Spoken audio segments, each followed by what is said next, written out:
My name is Sam Ace. Join me on my journey as I create space for conversations with some of Africa's finest individuals, those who are shifting the needle through the work that they do. We shine a spotlight on people who are making a positive impact in our society. This is the new generation of business leaders, philanthropists, social entrepreneurs, influencers, artists. The list goes on. On this show, you will hear their stories, how they gained their success, what challenges they faced, and what lessons they have learned. This is Impact Africa with Sam Ace.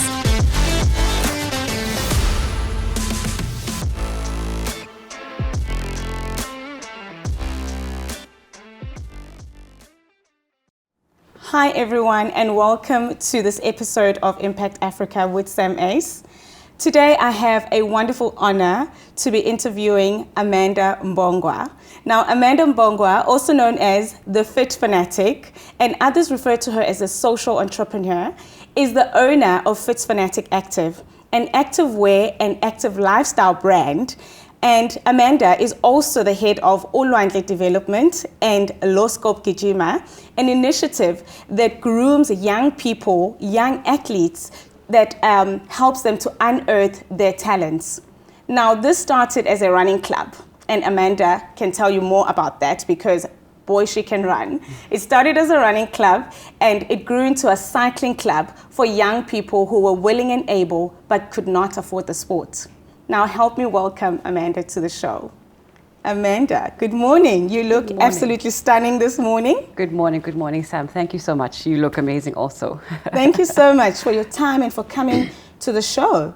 Now, before we waste any time, I wanted to sit down and have this conversation with you about your brand, FitFanatic Active, and some of the initiatives that you have in communities. Mm-hmm. Now, Tommy, I remember sometime reading about you that you are one of the lucky people that have found a passion, something that you love doing, and you've turned it into a career. Mm-hmm. You've turned it into a business. Tell me about that. I think, first of all, thank you so much for having me here, Sam. It's an amazing initiative, and I'm glad to be here. So I think lucky is an underrated word. I'm blessed because I was able to find something that I love, stick with it, and make it flourish and make a business out of it. So yeah, in that way, I think I've been blessed. I get to do what I love every day, give back to the community, and I think I am. I think I'm blessed. Blessed is the right word. Who is Amanda? Tell us, where did you grow up? How did you grow up? And well, when I think of you, I think of an athlete. Yeah. And tell us about that. How did it all start? Where did this dream start? Well, Sam. Who is Amanda and where did it start? So I am from Loskop, a small village in the central Drakensberg. I was born and raised there. I think really, to be honest, the whole running thing and the whole desire came from a young girl who grew up in a rural community, wanting more, right? So if you know where Loskop is, if you've been there, it's a small village in the central Drakensberg. It's one of the poor places. But I knew growing up there that there's something better. I can be better. I deserve better. But I come from a very strict family. So I couldn't do what young people are doing. So I had to be creative. That's when running came about. That's when mountain climbing came about, because I was curious. I had to express myself. So the running also, being a young girl who's raised by a single father. I didn't have a female figure in my life, but growing up as a female, there's things that you need. I didn't have any female figures in my life, so running became my medicine.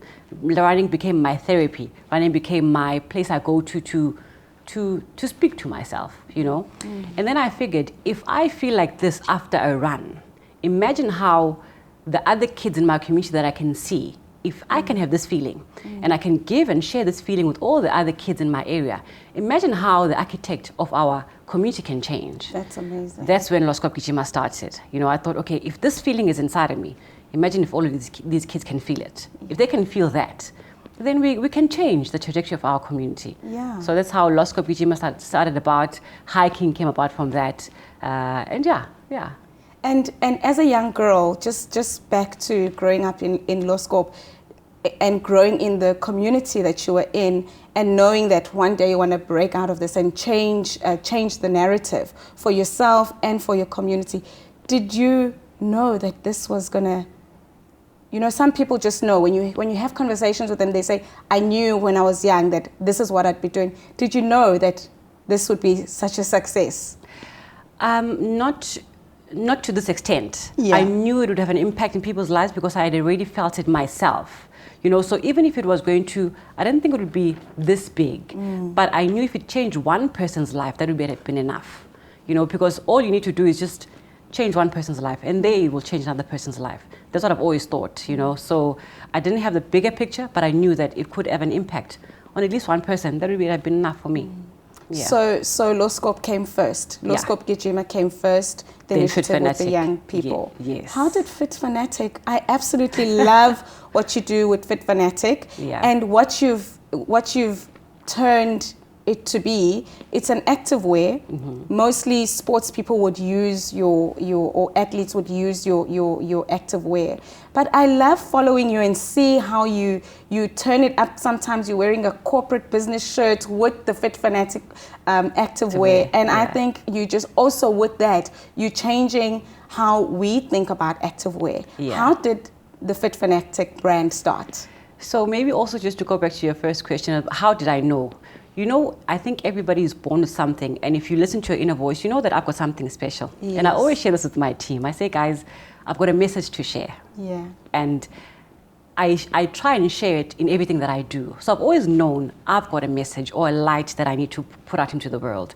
So with everything that I do, it's that light that drives me. Because I know if it'll light one person's way, I've done something.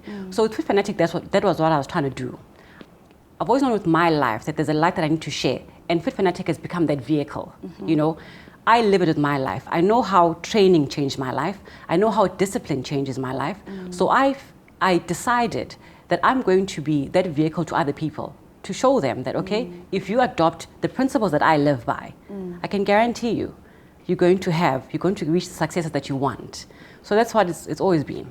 Wow. Just trying to show people that, I found a formula that has helped me as a young woman who's growing up in a rural community but has aspirations of the world. Yes. But if you follow this formula that I have and try and jazz it up a little bit, So yeah, it's been that. That's amazing. And then the brand, the actual activewear, how did that come about?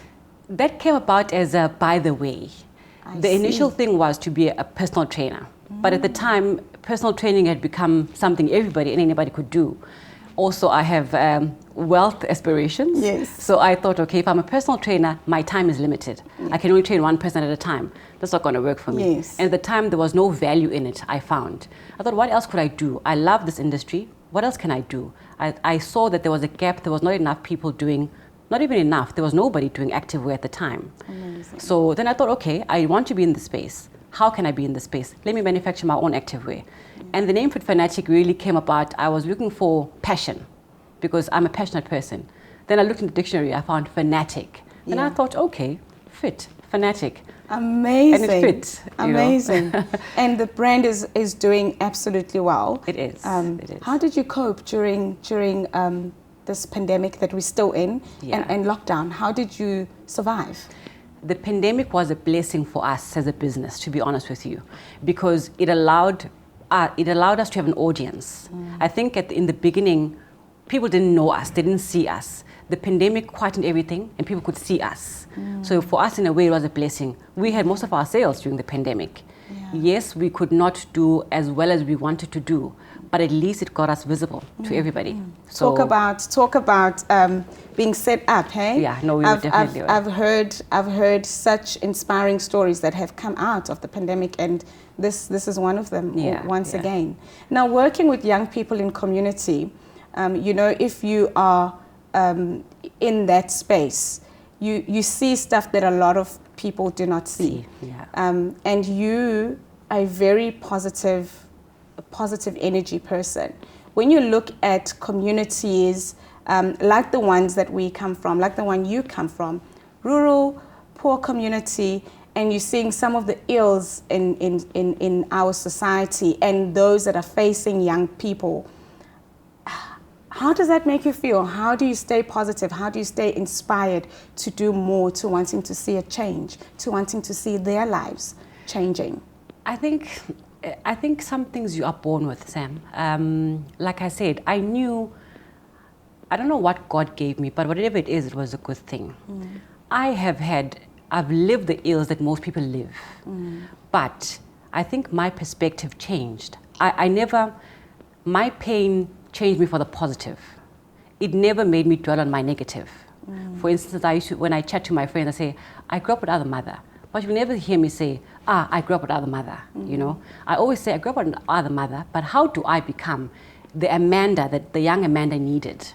Amazing. You know, so that's how I live my life. Whatever pain I've gone through, I study it. And then how do I make sure that when I meet somebody going through that, I don't inflict more of it, and how do I help them through that? So that's been my perspective with life. You know, how do I not worsen your life, but how do I better with what I've been through?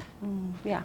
And you know, that really shines through the work that you do, and it being very, very organic. It's not put on, it's not a show, it's not a rehearsal. Yeah. You're living out your life, and others are getting to benefit that. Tell me about Ulwandla Developments. What do you do? What is it? And how is that impacting the world around you?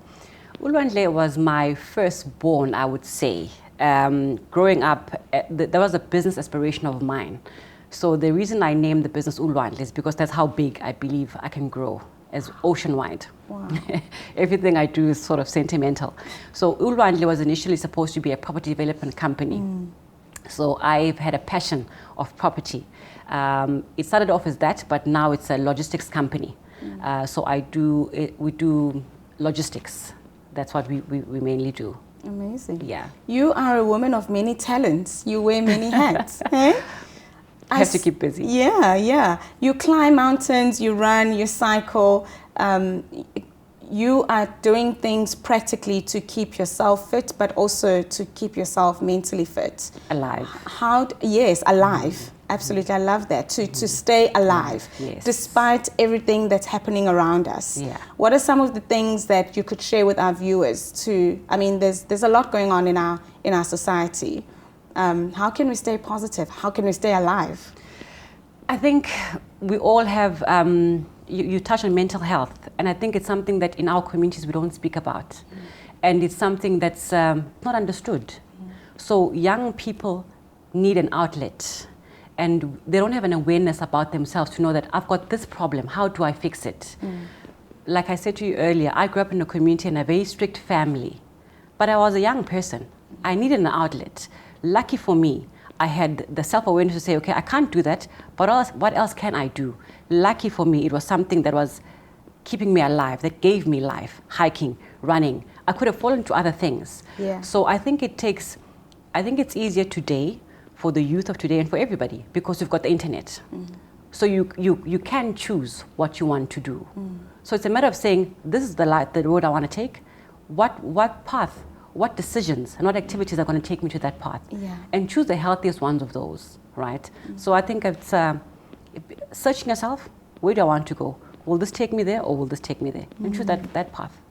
Yeah, that's amazing. Yeah. And so have you had any activities recently that, people can look out for, especially the impact stuff with Low Scope Gijima? I absolutely love that initiative because I live near the athletics grounds here in Durban.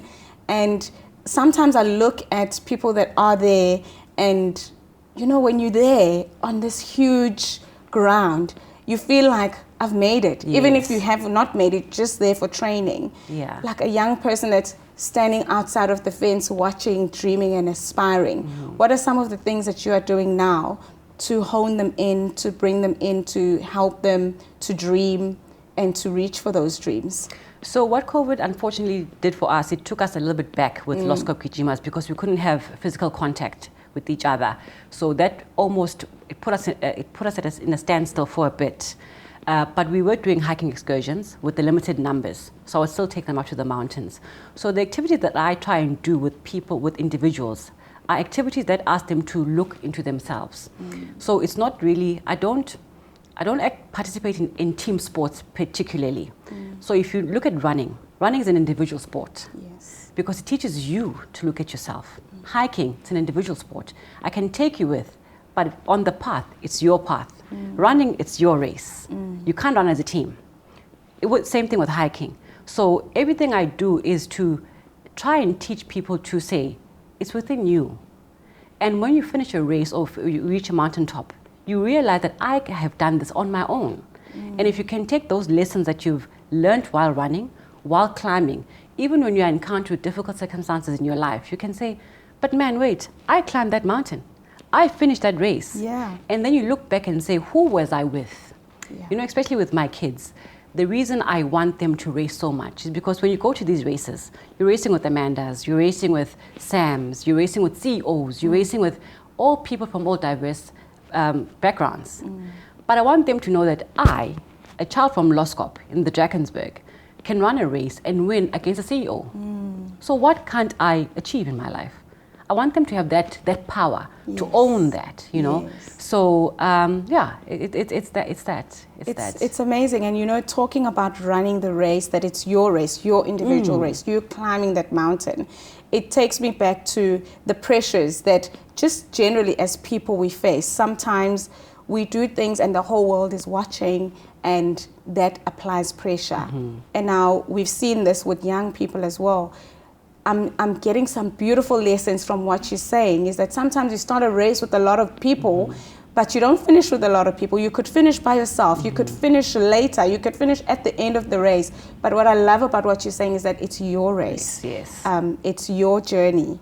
And so what can we talk into young people about finishing? Because sometimes, and the reason why I'm saying this, Amanda, or asking this, is because we can start with an audience. You can start studying for a degree with 100 people in your lecture room. Yeah.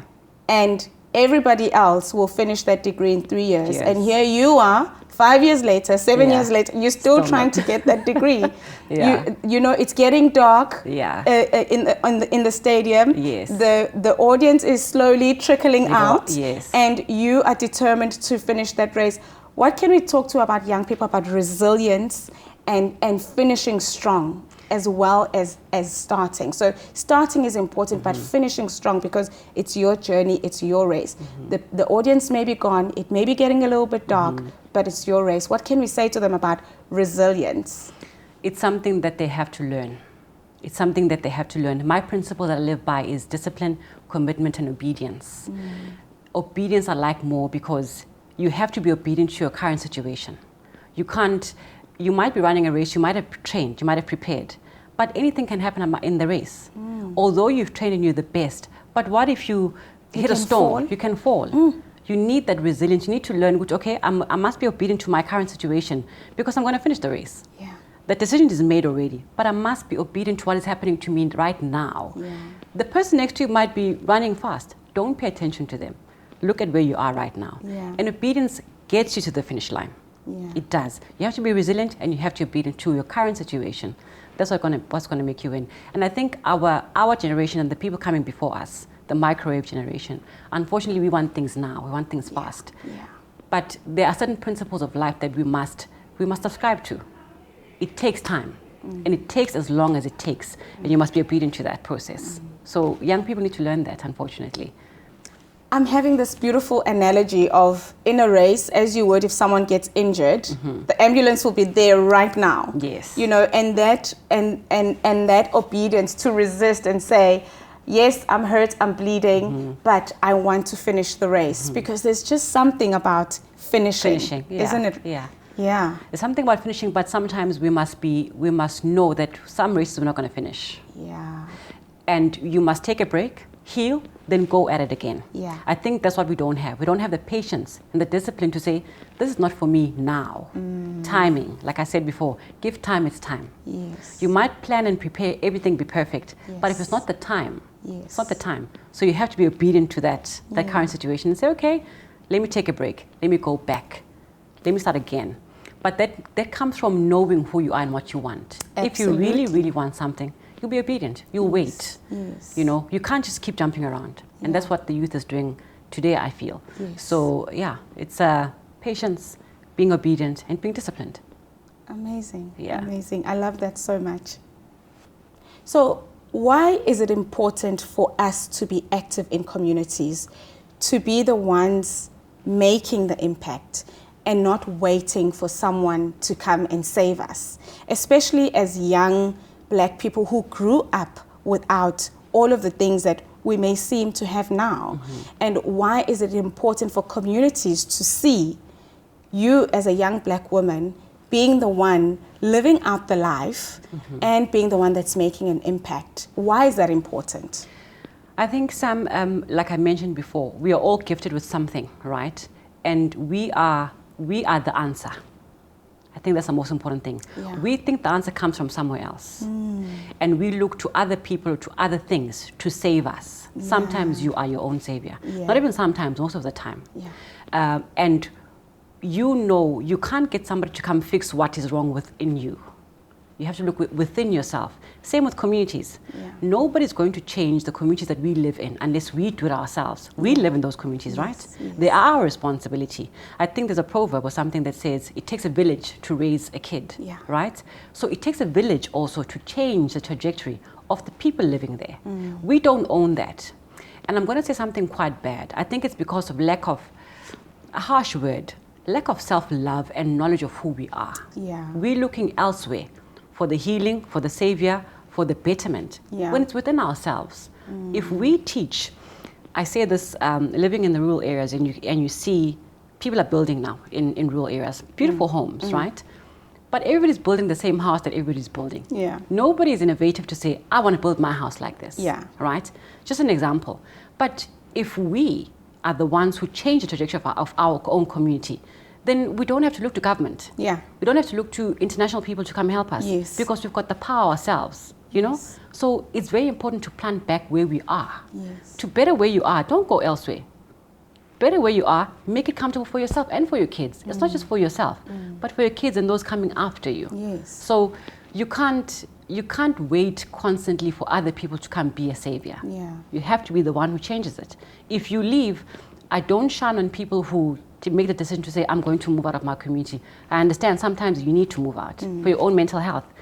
But if you've been given, it says, to whom much is given, much is expected. Absolutely. You know, where else other than your community? Where else other than the place that birthed you, that gifted you life, that sheltered you? Why not give back into that place? You know? Absolutely. So we're looking for answers everywhere, where the answers within us. They're within us, they're within our community, they're amongst us here, not out there. And that community is enough to innovate, to respond to some of the challenges that community. And to be quite honest, you are the expert of all the challenges and ills of that community. So an outsider can't really come and diagnose the situation. You can. But it's all about looking inwards, hey? Inwards, You're giving somebody else power of something that you want. Why must somebody else be the architect of your own life, right? Because we've all got it within. So that's how I feel. So what would you say to people out there that are fortunate, that are in position of influence, position of power, or just someone that has a dream? What would you say to them? Where do they start with impact work? Because there's something that when you do something good and it has a ripple effect on a whole lot of lives, communities, that also does something for you, for your soul, for you just as a human being, for your spirit. What would you say to people out there that are in fortunate positions of power, influences? How can they use their influence to impact the spaces around them? I think I'd say start. If you feel it's got to come from within. Because if it's not coming from within, it's going to tie you. As with everything, nothing is not challenging. Everything that you're going to do is going to come with challenges. But start, right? Start with the good intention. You don't have to make a big difference. Start with one person. Start in your immediate surrounding. You don't have to go and change the world. Yeah. Start in your little corner. Yes. My vision for Losko Kujima was to say, we are going to birth and groom the best athletes. Yeah. If somebody thinks of Comrades winner, they must know Comrades winners come from Loskop. That is how good we are. Amazing. That has been my vision. You know, so start in your little corner. From that little corner, you'll impact the world because somebody will be watching outside in and saying, what are they doing differently? You know, so don't go and try and save the world out there. Start in your own home. Start with your immediate family. Start with your community around you, you know. But just start. Yes. Just start. I love that. And it seems to be the theme for the show is just start. Start with one person. Start where you are. Start with what you have. Yes. And sometimes all you have is a dream. Start with that. Believe in that. Yes. I love it. Yes. So where to from here for Amanda, for FitFanatic, Activewear? Where do you see yourself in the next 5 years, in 10 years? What are your dreams? Ooh, this small town girl is a big, big dreamer. So my aspirations are quite big, and God willing, I will bring all of them to life. So for the brand, for FitFanatic Active, I've got big dreams. I think the brand, and I believe the brand can be an international brand. You know, Absolutely. I think it's time for Africa to have something of its own. Yes. You know, FitFanatic is not mine. FitFanatic is ours. Yeah. It's something that comes from an African country. It's something that's going to the world because we can, right? We can do Absolutely. it. We can create world-class stuff. Yeah. And I believe in our little corner, we are creating that. I hope the world is ready because we're coming for that. So we want to go to the international stage. For Amanda, I want to do my best. I think the world, the people that I live with, the people I interact with, my things deserve the best me. So I want to continually be my best self. And if I've done that, I think I would have lived a great life. I love that you're an athlete, but you're a businesswoman as well. You know, you're an entrepreneur. And that's very difficult. You know, people may see the success of Amanda now or of your brand FitFanatic, but they don't know all the hardships, the sweat, the tears that go behind the scenes to produce this beautiful thing that we see now. What would you say to upcoming, aspiring business women, and perhaps maybe at this time they're in the valley in their business? What would you say to them to encourage them today? I like the analogy of a valley because it's something that I'm very familiar with, climbing. Keep walking. Keep walking. If you know the peak that you're going to, keep walking. The valley, one step at a time, will take you to the peak. Keep walking. That's what I can say. And relent. Be resilient. Be disciplined. Be committed. You're going to get there. Yeah. It's been such a great pleasure having this conversation with you. But before we end it, I want to know, what does Amanda want to be remembered for? Long after you are gone, and there was a billboard about Amanda Mbongwa, what would you want it to say about you? Oh, wow. I think simply, I'm a simple person, and I believe in simplicity. I think it would have to say she lived, she loved, she served. You know, I think that's me. That's who I am, and that's how I want to be remembered. Having lived, having loved, and having served. Yeah. And you're definitely doing that now. You may not see it sometimes, but the world can see it. We can see it, the world can see it. Your community can see it, they're experiencing it. Yeah. And we feel here at Impact Africa that you're doing a great job, and we wish and pray for nothing but the best for you and for your brand. Thank you so much. Thank you. I've enjoyed the conversation. It's been amazing. Thank you for offering us this opportunity. It's been amazing. It's been amazing. Thank you, Amanda. Wow, there you have it. That was such an inspiring episode today with Amanda Mbongwa, the FitFanatic. We hope to catch you next time on our next episode.